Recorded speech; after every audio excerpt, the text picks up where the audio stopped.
क्या आप जानते हैं कि पाकिस्तान के वो कौन कौन से हार्डलाइनर मजहबी रहनुमा है कि जिन पर अमेरिका, भारत, ईरान और दुनिया के कई मुल्कों ने पाबंदी लगाकर उन्हें खतरनाक दहशतगर्द डिक्लेयर किया हुआ है। पाकिस्तान की जेलों में कैद वो कौन था जिसे हमारी गवर्नमेंट भी दहशतगर्द समझती थी, लेकिन फिर उसी दहशतगर्द को फौजी हेलीकॉप्टर से जीएचक्यू लाया जाता रहा। दिल्ली की बदनामे जमाना तिहाड़ जेल की काल कोठरी में कैद मौलाना मसूद अजहर को मुजाहिदीन ने कैसे छुड़वाया था? हाफिज सईद इंडिया के लिए मोस्ट वांटेड क्यों है? क्या ये सच है कि सिपाही सहाबा के 26 साला एमएनए मौलाना एसारुल कासमी को ईरान से आए कमांडोज ने मारा था? और हाँ, कौन से मशहूर शिया मिलिटेंट लीडर को खुद ईरानी एहलकारों ने गोलियों से भून डाला? ये सब कुछ हम आज की वीडियो में जानने वाले हैं। आप देख रहे हैं इलेक्शन बॉक्स और मैं हूँ मरियम खुर्शीद।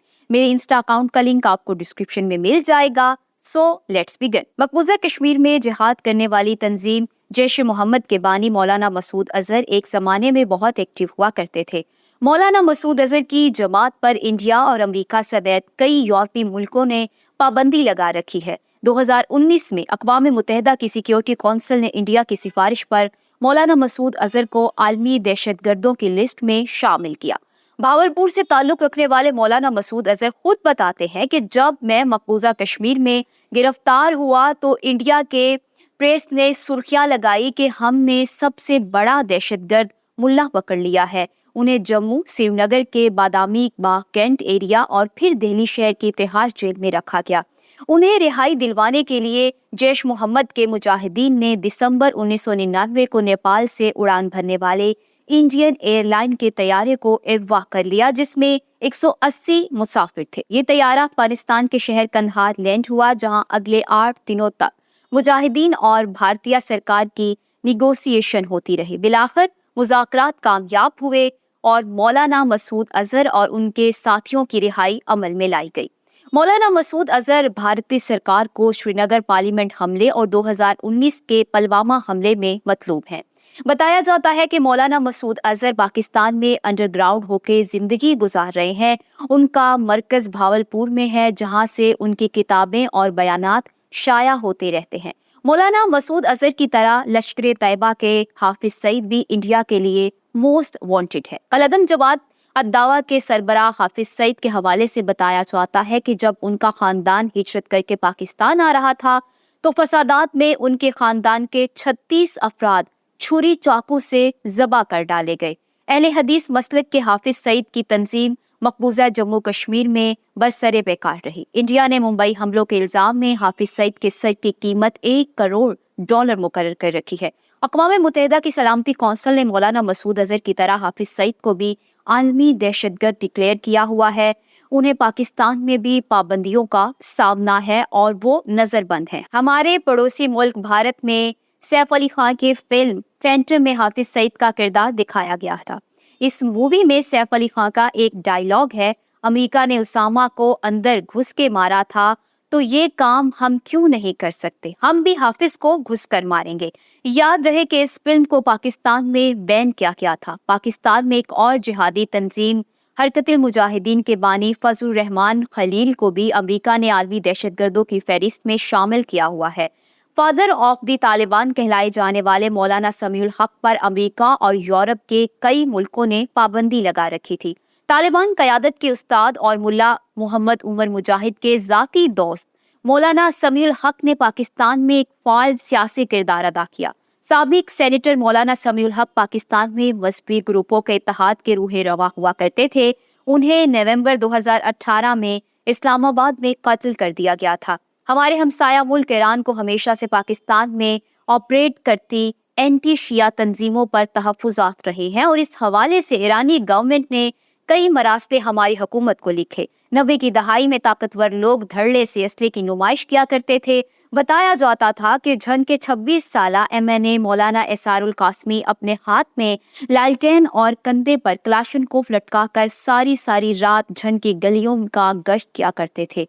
उन्होंने 31 दिसंबर 1990 के रोज कौमी असम्बली में पहली और अपनी जिंदगी की आखिरी तकरीर की। इस तकरीर में मौलाना कासमी का कहना था कि हमारी जमात ने पाकिस्तान में ईरानी इनकलाब का रास्ता रोका है और फिर 10 जनवरी 1991 के रोज मौलाना कासमी ज़िमनी इंतखाबात के मौके पर जब पोलिंग स्टेशनों के दौरे पर थे कि नकाबपोश अफराद ने गोलियों से उनका सीना छलनी कर डाला और यूं मौलाना कासमी का सफरे दुनिया इख्तिताम को पहुंचा। सिपह सहाबा की क़यादत आज भी इल्ज़ाम लगाती है कि हमारे रहनुमाओं के कत्ल के पसे पर्दा ईरानी गुमाश्ते ही थे। हमारे जितने भी कायदीन शहीद हुए हैं उनके कातिल ईरान से फंडेड होते हैं। मौलाना कासमी के कत्ल के फौरी बाद उनके हरीफ शेख मोहम्मद इकबाल के दामाद को भी कत्ल किया गया था। ऐसे हालात में झंग में मुकम्मल कर्फ्यू लगा दिया गया और पूरे शहर का कंट्रोल पाक आर्मी को दे दिया गया। याद रहे कि चंद साल बाद मौलाना एसारुल कासमी के कत्ल की एफआईआर में नामजद शेख इकबाल को भी झंग में बेदर्दी से कत्ल कर दिया गया था और फवारा चौक पर उनकी लाश कई घंटों तक पड़ी रही। मौलाना मोहम्मद आजिम तारिक सिपाही सहाबा के वो दूसरे एमएनए थे जिन्हें 2003 में दिन दहाड़े गोलियों का निशाना बनाया गया। मौलाना आजिम तारिक के कत्ल के इल्जाम में शिया रहनुमा अलामा साजिद अली नकवी और मुस्लिम लीग नवाज के साबिक एमएनए नवाब ईमानुल्लाह खान सयाल को गिरफ्तार किया गया। ताहम सिपह सहाबा के कायदीन के मुताबिक मौलाना आजिम तारिक के कत्ल का जिम्मेदार ईरान है। शिया मलेशिया तंजीम सिपाही मोहम्मद के बानी रहनुमा सैयद गुलाम रजा नकवी से हर कोई डरता था और हुकूमत ने उनके सर की कीमत 20 लाख रुपए मुकर्रर कर रखी थी। बताया जाता है कि सैयद गुलाम रजा नकवी ने हजरत गाजी अब्बास के अल्म पर हाथ रखकर कसम उठाई थी कि हम गुस्ताखे इमाम ज़माना आजिम तारिक को कत्ल करके दम लेंगे। यही गुलाम रजा नकवी थे जिन्होंने एक मौके पर बुर्का पहनकर मौलाना आजिम तारिक पर कातिलाना हमला किया था, लेकिन वो बच निकले। 7 मार्च 2016 को पाकिस्तानी न्यूज़ चैनल्स पर यह ब्रेकिंग न्यूज़ चली कि कलअदम सिपाही मोहम्मद के सरबराह सैयद गुलाम रजा नकवी उस वक्त ईरानी फोर्सेस की कार्रवाई में हलाक कर दिए गए जब वो गैर कानूनी तौर पर ईरान का बॉर्डर अबूर करके तुर्की जा रहे थे। लश्कर जंगवी नाम की कलअदम तंजीम 90 की दहाई से लेकर आज तक पाकिस्तान में शियों की नस्लकुशी कर रही है। लश्कर जंगवी के बानी रियाज बसरा को हुकूमत पंजाब ने खतरनाक मुजरिमों की फहरिस्त में डाला हुआ था और उनके सर की कीमत उस जमाने में 5 मिलियन रुपए यानी 50 लाख रुपए रखी गई थी। 35 साला रियाज बसरा 14 मई 2002 के रोज पुलिस मुकाबले में मारा गया। रियाज बसरा के बाद पाकिस्तानी शियों और ईरान के लिए मलिक इसहाक किसी डरावने ख्वाब से कम नहीं था। बरसा बरस जेलों और अकूबत खानों में कैद लश्कर जंगवी का सरबराह मलिक इसहाक किस कदर ताकतवर था, आप इसका अंदाजा इस बात से लगा ले कि एक मौके पर GHQ से दहशतगर्दों का कब्जा छुड़ाने के लिए उसका मिन्नत तरला करना पड़ा और उसे लाहौर जेल से आर्मी हेलीकॉप्टर पर GHQ ले जाया गया, जहां उसने दहशतगर्दों से मुज़ाकरात किए। मुल्तान में ईरानी कौंसलेट खाना फरहंग पर हमला केस में जस्टिस नेयर गौरी समाअत कर रहे थे। बताया जाता है कि अदालत लगी हुई थी, वहां मलिक इसहाक भी मौजूद था। मलिक इसहाक के साथी उसके शाने दबाते तो कभी अपने मुखालिफ फिरके के कुफ्र के नारे लगाते। मुअज़्ज़िज़ जज साहिब में इतनी हिम्मत नहीं हो रही थी कि वो मलिक इसहाक के साथियों को चुप करवा सके।